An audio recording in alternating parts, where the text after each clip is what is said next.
It's a privilege for me to be able to do this tonight and come here. So I've got some random memories in the form of a letter to John. Dear John, I remember when we first met in Woolton at the Village Fete. It was a beautiful summer day. And I walked in there and I saw you on the stage and you were singing "Come Go With Me" by the Del Vikings. But you didn't know the words, so you made them up. Come go with me to the penitentiary. It's not in the lyrics. I remember writing our first songs together. We used to go to my house, Dad's house, and we used to smoke Thai food tea with this pipe that my dad kept in a drawer. Didn't do much for us, but got us on the road. We wanted to be famous. I remember the visits to your mum's house, Julia.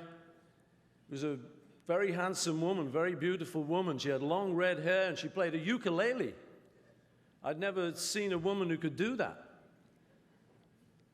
And I remember having to tell you the guitar chords because he used to play the ukulele chords. And then on your 21st birthday, you got £100 off one of your rich relatives up in Edinburgh.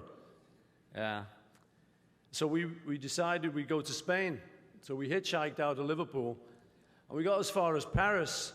We decided to stop there for a week, and eventually got our hair cut by a fellow called Jürgen, and that ended up being the Beatle haircut. Remember introducing you to my mate, George, my schoolmate, and him getting into the group by playing Raunchy on the top deck of the bus. You were impressed. And when we met Ringo, who'd been working the whole season at Butlins holiday camp, he was a seasoned professional.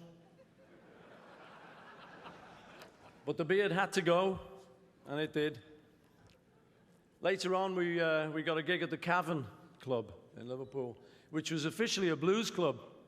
And we didn't really know any blues numbers. We loved the blues. We didn't know any blues numbers. So we had to do announcements like, "Ladies and gentlemen, this is a great big Bill Brunsey number called 'Wake Up Little Susie.'" They kept passing up little notes. "This is not the blues. This is not the blues. This is pop." We kept going. And then we ended up touring. And there's a bloke called Larry Pons who gave us our first tour.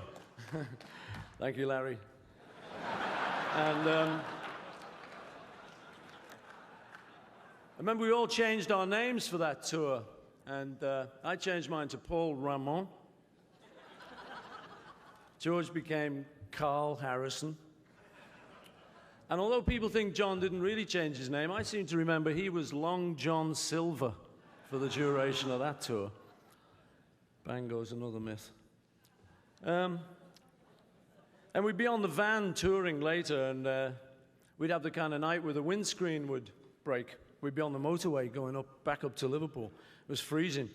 So we'd have to lie on top of each other in the back of the van, creating a Beatle sandwich.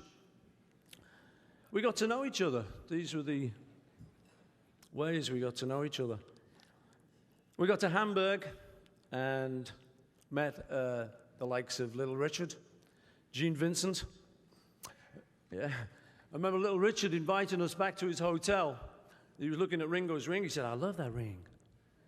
He said, "I've got a ring like that. I could give you a ring like that." So we all went back to the hotel with him, and we never got a ring.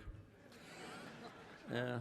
We went back with Gene Vincent to his hotel once, and it was all going fine till he reached in his bedside drawer and he pulled out a gun. And we said, "Well, we got to go, Gene. We've got to go." And we got out quick. And then came the USA, New York City, where we met up with Phil Spector, the Ronettes, Supremes, our heroes, our heroines. And then later in LA, we met up with Elvis Presley for one great evening We saw the boy, you know, we saw him on his home territory, and he was the first person I ever saw with a remote control on a TV. Boy, he was a hero, man. And then later, Ed Sullivan. By now, we wanted to be famous. Now we were getting really famous. I mean, imagine meeting Mitzi Gaynor in Miami. And later, after that, recording at Abbey Road.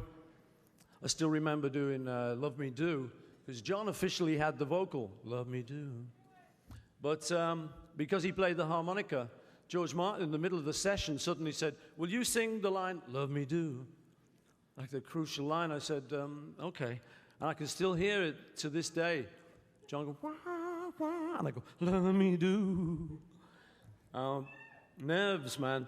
I remember doing the vocal to Kansas City when I couldn't quite get it, because it's hard to do all that stuff, you know, screaming out the top of your head. And John came down from the control room. He said, he took me to one side. He said, you can do it. You know, you just got to scream out, leave the top of your head. You know, you can do it. So thank you for that. I did it.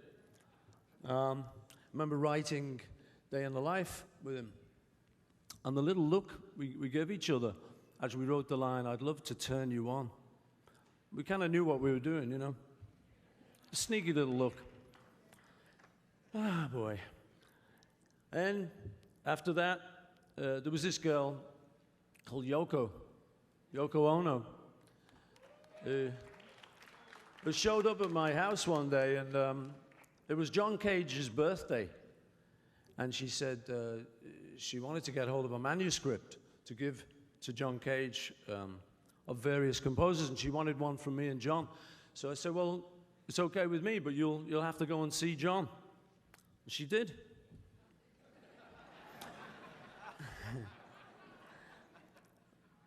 After that, I set up a couple of machines. We used to have these Brunel recording machines that I set up, a couple of them. They stayed up all night, and they recorded 2 Virgins on that. But you took the cover yourselves, nothing to do with me.